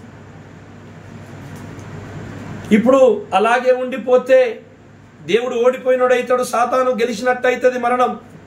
ఇదిగో నేను మరణం తెచ్చిపెట్టిన యెహోవా దేవుడా, నువ్వు శాతగాలేదు, నీకు వాళ్ళని మళ్ళా లేపలేకపోయినావు, త్రిత్వముగా మార్చలేకపోయినావు అనుకుంటది ప్రపంచం అంతా, లోకాలన్నీ. సాతానుగాడు గెలిచినట్టుగా ఎగురుతాడు. నేను చేసినట్టుగా మానవుడు మళ్ళీ లేవాలి, ఆదాములాగా త్రిత్వమై ఉండాలి, శరీరధారి అయి ఉండాలి. అందుకే దేవుడు పరదేశంలో ఉంచాడు అందరినీ. ఇక్కడంతా పనంతా పూర్తయిన తర్వాత ఎంతమంది రావాలి అంతమంది వచ్చిన తర్వాత సంఘ వధువు శరీరం ఏదైతున్నదో శరీరం మొత్తం తయారైపోయిన తర్వాత, అన్ని అవయవాలు వచ్చిన తర్వాత, పరిపూర్ణ దిశకు అయిపోయిన తర్వాత అప్పుడు దేవుడు రాకడ సంభవిస్తుంది. వచ్చినప్పుడు ఆయన వారిని వెంట పెట్టుకొని, మళ్ళీ చదవమ్మా, వచ్చేటప్పుడు ఏం చేస్తారట? ఆత్మలను వెంట పెట్టుకొని వచ్చును. మేము ప్రభు మాటను బట్టి మీతో చెప్పినదేమనగా, ప్రభు రాకడ వరకు సజీవులమై నిలిచి, ప్రభు వచ్చినప్పుడు మనందరం ఎవరన్నా బతుకున్న క్రైస్తవులు భూమి మీద ఉంటే సజీవులైన వారు నిలిచి, మనము నిద్రించిన వారి కంటే ముందుగా ఆయన సన్నిధి, బతుకున్న వారు నిద్రించిన వారి కంటే ముందుగా దేవుని సన్నిధికి మధ్యాకాశానికి చేరుకోము. ఆర్భాటముతోను ప్రధాన దూత శబ్దముతోను దేవుని బూరతోను పరలోకం నుండి ప్రభు దిగి వచ్చును. క్రీస్తునందుండి మృతులైన వారు మొదట లేతురు. యేసు క్రీస్తులో ఉండి మృతులైన వారు, చనిపోయిన వారు ఫస్ట్ లేస్తారు. ఆ తర్వాత సజీవులమై నిలిచిండు బ్రతికున్న క్రైస్తవులు వారితో కూడా ఏకముగా, వాళ్ళతో ఏకముగా ప్రభువును ఎదుర్కొనుటకు ఆకాశ మండలమునకు మేఘముల మీద కొనిపోబడు. మార్పు చెందుదు. ఇక్కడ ఏం జరుగుద్దో చూడండి. యేసు ప్రభు వచ్చినప్పుడు వట్టిగా రాడట, నీతిమంతుల ఆత్మలన్నీ పట్టుకుని వస్తాడట. మట్టిలో మట్టి కలిసిపోయి, ధూళిలో కలిసిపోయి, కొంతమంది భక్తులను అయితే కాలబెట్టేశారు కదా, బూడిదైపోయింది పాస్టర్లే. ఆ బూడిది కూడా ప్రకృతిలో ఎక్కడున్నా ఉరికి రావాలి. గాల్లో తిరుగుతున్న బూడిది, ఆ కణాలు మట్టిలో కలిసిపోయినంత రావాలి దగ్గరికి. దేవుడు, ఆయన పేరేం పేరు? జీవాధిపతి. మీరు చంపింది మామూలు వ్యక్తి కాదురా నాయన, జీవాధిపతి, జీవమునకే మూలము, ఆ జీవానికి అధిపతి. ఆ వ్యక్తి అన్నమాట యేసుప్రభుల వారెవరు. అది నమ్మాడండి అబ్రాహాము. వచ్చి ధూళితో మాట్లాడతాడు, గాలిలో ఉన్న దుమ్ముతో మాట్లాడతాడు. అబ్రహాము, ఇస్సాకు, యాకోబుల శరీరాలను ఈ ప్రకృతిలో కాల్చి బూడిదైపోయి మట్ల కలిసిపోయిన శరీర కణాల్లారా సమకూడని శరీరముగా అన్నట్టు. హెచ్కెల్ గ్రంథములో హెచ్కెల్ని ఎండిపోయిన ఎముకల లోయలో పెట్టి, ఎముకల్లారా, ఎండిపోయిన ఎముకల్లారా, మీ అందరికీ నరాలు మాంసము అన్ని వచ్చి మీరు శరీరాలుగా మారుదురుగాక అనవయ హెచ్కెలు అను అంటే యెహోవా ఇలా సెలవిచ్చుచున్నాడని ఈయన వలికి పుచ్చిపోయి మురిగిపోయి వాలినెముక ఈడ ఈ నెముక ఆడ అని పుర్రాడ, వీని చెయ్యి కాలు ఎక్కువ వాంది, ఆయన ఎవ్వంది వాంది వచ్చినాయట, ఏవంది వాని అచ్చి అతికినాయట. అస్థిపంజరం తయారైంది. తర్వాత నరాలు, మాంసము, శరీరాలు అవి అలాగే తయారైతుంది. యెహోవా సెలవీయగా జీవాధిపతి మాట్లాడినప్పుడు మాట నుండి జీవం బయటికి వెళ్ళి ఆ యొక్క దేహాలలో దూరి జీవం వచ్చేసి, అలాగే యేసు ప్రభు వచ్చినప్పుడు జీవాధిపతి కూడా పలికినప్పుడు ఆ మొదట మృతులైన వారందరూ లేస్తారట. లేచినప్పుడు వాళ్ళ దేహాలు తయారు కాగానే ఆయన తీసుకొచ్చిన ఆత్మలు ఉన్నాయి కదా, నీతిమంతుల ఆత్మలు, అబ్రహాము శరీరములకు అబ్రహాము వెళ్ళిపోతాడు, ఇస్సాకు శరీరములకు ఇస్సాకు వెళ్ళిపోతాడు, యోబు శరీరములకు యోబు వెళ్ళిపోతాడు, పౌలు శరీరములకు పౌలు వెళ్ళిపోతాడు, నీ శరీరములకు నువ్వు వెళ్ళిపోతావు. ఇలాగా మృతులైన అందరు లేచిన తర్వాత బతికున్నటువంటి వ్యక్తులు, భక్తులు అప్పుడు అలాగే ఉన్న పొలంగా మార్పు చెందుతారు. అంటే మళ్ళీ త్రిత్వం అయిపోయారు. శరీరం ఉన్నది, ప్రాణం ఉన్నది, ఆత్మ ఉన్నది. సో జయము జరిగింది. మరణమును గెలిచిన వాడు, జీవాధిపతి అయిన వాడు మరలా తన పిల్లలను త్రిత్వముగా మార్చేశాడు. మరణము లేని శరీరముతో తన దగ్గర తీసుకెళ్తున్నాడు. కానీ నరకానికి వెళ్ళేటోనికి కూడా త్రిత్వము, అక్కడ కూడా ఓడిపోడు దేవుడు. వారికి కూడా శరీరం వస్తుంది, త్రిత్వం అవుతారు. కానీ జీవాధిపతి దగ్గర నివసించడానికి కాదు, నిత్య నరకములో బాధపడటానికి వెళ్తారు. అందుకే తండ్రి అయిన దేవుడు కుమారునికి ఇచ్చినటువంటి ఆ గొప్ప ధన్యత ఏంటంటే జీవాధిపతి అనే బిరుదు. మృతులు కుమారుని శబ్దం విని లేచే గడియ రాబోచున్నది. దేవుడు అంటేనే జీవాధిపతి. నా కొడుకుని మృతులకి ఇస్తాడని ధైర్యంతో నరకపోయాడు. నువ్వు నరకుడు అవసరం లేదురా భయ్, నమ్మేసినామని అర్థమైపోయింది, ఆపే చెయ్యి అన్నాడు. యోబు అది నమ్మాడు. నా విమోచకుడు వస్తాడు, మళ్ళీ బూడిదైపోయిన నన్ను లేపుతాడని నమ్మాడు. రాజపడింది. నమ్మాడు కనుక అయ్యో ఈ లోకము, ఈ బిడ్డలు, ఈ కొడుకులు, ఈ లోకము శాశ్వతం కాదు, నీ చనిపోయిన మంచిది, విశ్వాసం పోగొట్టుకోద్దని బూడిదలో కూకున్నాడండి. అది కథ.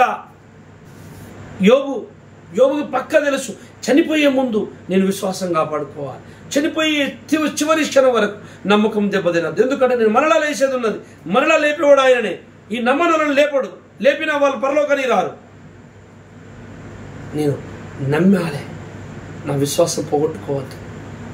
నా కొడుకులు పోయిరు, నా బిడ్డలు పోయిరు, నా ఆస్తులు పోయినా, దేవుడు మంచోడు కాదని విశ్వాసం పోగొట్టుకుంటే నేను నాశనం అయిపోయి నరకానికి వెళ్ళిపోతా. దుష్టుడు గెలుస్తాడు, దేవుని చిత్తము నెరవేరదు. దేవుడు నా మీద పెట్టుకున్న ఆశలు కొన్ని ఉన్నాయి. నా కొడుకు గెలవాలి, సాతాను తొక్కాలి. అందుకే యోబుని వేటాడి చంపుదామని సాతాను అనుకొని ఆ వేటగాని ఊరి ఉచ్చేసి యోబుని దొరకబడితే యోబు వేటగాన్నే ఉచ్చులు వేసి పక్క జరిగింది. వేటగాడైన సైతాను యోబుని ఉచ్చులో ఇరికించుకుంటే యోబు ఏం చేసిండంటే విశ్వాసముతోని ఆ ఉచ్చులో వాన్మెడకే చుట్టిండు, ఈయన తిరిగి లేచి నిలబడ్డాడు. అందుకే వేటగాన్ని జయించిన వేటగాడు యోబు, వేటగానికే వేటగాడు. Very good. నా మాట గెలిపించిన కొడుకు కానీ చేతిలో చేయి స్నేహితుడు కలిపిండు వాళ్ళు చేసే పైకి వెళ్ళగానే, యోబు నా ఆశ నెరవేర్చిన కుమారుడా, నా కోరిక నెరవేర్చిన కుమారుడా యోబు, శబాష్ శబాష్ అని ఎంత సంతోషించుంటాడు యేసయ్య. కృపల లాజర్ని కూడా వా రేవ్వా, కుక్కలు నరుకుతుండే కూడా నువ్వు ఇంత వెనుకాడేయకూడని విశ్వాసం కాపాడుకున్నావురా, నువ్వురా నా స్నేహితుడు అనుకున్నాను. ఎందుకంటే సాతాన్ని తొక్కావురా నువ్వు. కృపల లాజరు సాతాన్ని చితక దొక్కాడు, యోబు కూడా చితక దొక్కాడు. ఈరోజు మనతో అంటున్నాడు, సాతాను శీఘ్రంగా మీ కాళ్ళ కింద చితక. మరి తొక్కుడు అంటే ఏంటిదో తెలుసా అమ్మ? బాగా ధనం ఉండడము, ఆస్తులు ఉండడము, అందంగా ఉండడము, బ్యూటీ పార్లర్ వెళ్ళడము, అందరికి అందంగా కనపడడం, మంచి గాంభీర్యంగా పాటలు పాడడం తొక్కుడు కాదు. కరువులు, బాధలు, కష్టాలు, రోగాలు, వ్యాధులు, అందులో కూడా విశ్వాసాన్ని బలంగా ఉంచుకొని దేవుని మాటను గెలిపించినప్పుడే సాతాన్ని కాలి కింద వేసి తొక్కినట్టు లెక్క. సాతాన్ని ఎట్ట దొక్కుతావు? కష్టాలు ఎదుర్కోవాలి, రోగాలు ఎదుర్కోవాలి, మరణమవుతాము అనుకున్నాడట పౌలు. మేము మరణమవుదాము, కొన్నిసార్లు చనిపోతాం అనుకున్నాం. చివరి దశకి వెళ్ళి కూడా విశ్వాసం కాపాడుకున్నాడు యోబు. నువ్వు కూడా కాపాడు. ఎట్లయినా యేసయ్య ఎత్తాడు, మనం లేపుతాడు. భయం ఎందుకు? పోనీ అంత పోని, ఆస్తులు పోని, పిల్లలు పోని, ప్రాణం పోని, ఎన్ని కష్టాలు రాని యేసయ్యను గెలిపియాలి. మన యేసయ్యను గెలిపియాలి, మనం గెలవాలి. యేసయ్య నీ కొరకు ప్రాణం పెట్టింది ఎందుకు తెలుసా? నన్ను గెలిపిస్తారు నా పిల్లలని, గెలిపిద్దాం. అయితే చచ్చిపోతే అట్లనే పోతామా? చచ్చిపోయి బాధ ఏం లేదు, తిరిగి మళ్ళీ లేపుతాడు యేసయ్య. అసలు చనిపోతామా లేదా తర్వాత సంగతి. దేవుడు బతికే ఉంచుతాడు కావచ్చు, మళ్ళా నిన్ను మంచి చేస్తాడు కావచ్చు, తర్వాత సంగతి. విశ్వాసం మాత్రం కాపాడుకోవాలి. యోబు కాపాడుకున్నాడు, అబ్రహాం కాపాడుకున్నాడు, అందరూ కాపాడుకున్నారు. వాళ్ళు ధన్యులైపోయారు. మనం కాపాడుకున్నాం చిన్న రోజుల. అందుకని నీతిమంతుని గుడారములో రక్షణ సునాదము వినిపించు. అందుకే నీ గుండెల నుండి రక్షణ సునాదం బయటికి రావాలి, నీ కుటుంబం నుండి రక్షణ సునాదం బయటికి రావాలి, నీ ఇంటి నుండి రక్షణ సునాదం. నువ్వు ఏ కార్యం చేసినా, ₹1 ఖర్చు పెట్టినా కొత్త వ్యక్తికి సువార్త అందాలి. అదే దేవునికి ఆశ. ఆశ ఆశ. యోబు సువార్త చాలా మంది చేశాడు, ఎంతో మందికి సహాయం చేశాడు. ధనవంతుడు, మహారాజు లాంటి వాడు, ఎంతో మందికి సహాయం చేశాడు. యెహోవా గురించి చెప్పాడు, అబ్రహాం కూడా చెప్పాడు. యెహోవాను గణపరిచాడు అన్యజనుల మధ్యలో. ఎవరా నువ్వు కూడా దేవుని గణపరచు, నన్ను గణపరచు, వారిని నేను గణపరచదు. నువ్వు బలి అర్పించుట కంటే మాట వినుట శ్రేష్టం. బలి అర్పించుట కంటే మాట వినుట. నొక్కి నొక్కి చెబుతున్నాను, మాట వినాలి. మాట ఏంటో తెలుసా? యేసయ్యను గెలిపియాలి, మనం సాతాను తొక్కేయాలి. ఏ పరిస్థితులు ఎదురైనా సరే యేసయ్య చెప్పిందే చేయాలి. సాతాను చెప్పింది చేయదు, భయపడద్దు, ఎన్నైనా ఎదుర్కోవాలి. విశ్వాసం కాపాడుకోవాలి. ఇదే మాట అయినట శ్రేష్టం. మాట విందాం, లోపడదాం, దేవుని కోసం పనిచేద్దాం. మనందరము సాతాన్ని మన కాళ్ళ కింద తొక్కి మన ప్రభును సంతోషపెడదాం. మనము మృత్యుంజయుడైన యేసయ్యలో మనం దాగి ఉండి గెలుద్దాం. ఆయన శక్తి చేత గెలుద్దాం. ఆయన బలము, పునరుద్ధాన బలము చేత గెలుద్దాం. మనలో ఉన్నవాడి, లోకంలో ఉన్నవాడి కంటే గొప్పవాడని ఈ లేఖనం సెలవిచ్చింది కదా. ఆ విధంగా మనం లేఖనాలను స్వాధీనం చేసుకుందాం. మన కాళ్ళ కింద శీఘ్రంగా దొక్కిస్తానడు సైతాన్ని. ఆ లేఖనం స్వాధీనం చేసుకుందాం. మీరు దేన్ని బంధించున్నారు అది బంధింపబడును అన్నాడు. ఆ లేఖనం స్వాధీనం చేసుకుందాం. ప్రభువా, ఈ లేఖనాన్ని మేము స్వాధీనం చేసుకుంటున్నాం, మాకు తోడుండు అని మనం బలమైన ప్రార్థన చేసి సాతాను మీద గెలుతాం. ఎన్ని బాధలు వచ్చినా భయపడకండి, చచ్చిపోయినా భయపడకండి. ఇది కూడా ఏదో చెప్తున్నా, చనిపోయినా పర్లేదు, తిరిగి లేపేవాడు యేసయ్య. చంపుతాడా లేదా తర్వాత సంగతి. అబ్రాహాము అయితే మొదలుపెట్టి సరిపోయిన పర్లేదు నా కొడుకు, నీ బూడిదలోకి వెళ్ళి మళ్ళీ అడుగుతా యేసయ్య, ఇతడు నాకు ఇస్తాడు. సో ఈ విధమైన విశ్వాసం కలిగి అందరము మన భక్తి జీవితాన్ని సాగిద్దాం, ప్రార్థన చేసుకుందాం. దేవుడు ఈ పాఠాన్ని మీ హృదయంలో ఫలింపజేసి దీవించునుగాక. ప్రార్థన చేసుకుందాం. పరిశుద్ధుడైన మా పరలోకపు తండ్రి, ఇంతవరకు మీరు మాట్లాడిన మీ మాటలను బట్టి కృతజ్ఞతలు, స్తుతులు.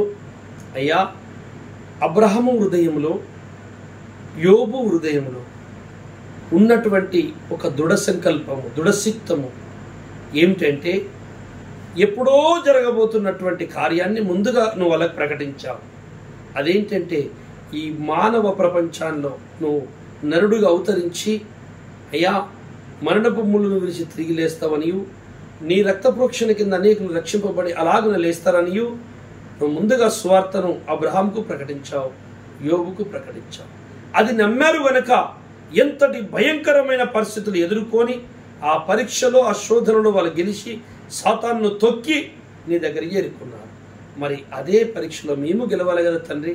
అయ్యా, ఈ కాలంలో జీవిస్తున్న నీ బిడ్డలమైన మా అందరికి కూడా అబ్రహాము, యోబుకు నా తండ్రి ఇచ్చినటువంటి విశ్వాసము, దృఢ సంకల్పము, దృఢసిద్ధం మాకును దయచేసి మేము కూడా గెలిచి నీ దగ్గరికి చేరాలి తండ్రి. సహాయం చేయమని, పరిపూర్ణులు చేయమని, ఇన్నటువంటి బిడ్డలందరినీ ఆశీర్వదించి దీవించి ప్రభా వారిని బలమైన విశ్వాసముతో నింపుమని, సాతాను శక్తులను గెలిచే శక్తిగల్ల వీరులుగా దీవించమని, ఆశీర్వదించమని, మమ్మల్ని దీవించి ముందు నడిపించమని మా రక్షకుడు ప్రభువైన యేసు నామములో ప్రార్థించి వేడుకుంటున్నాను తండ్రి. ఆమేన్, ఆమేన్, ఆమేన్. మంచిది, అందరికీ వందనాలు. Praise the lord. దేవుని చిత్తమైతే మరొక దినము మనందరం కలుసుకుందాం. Praise the lord.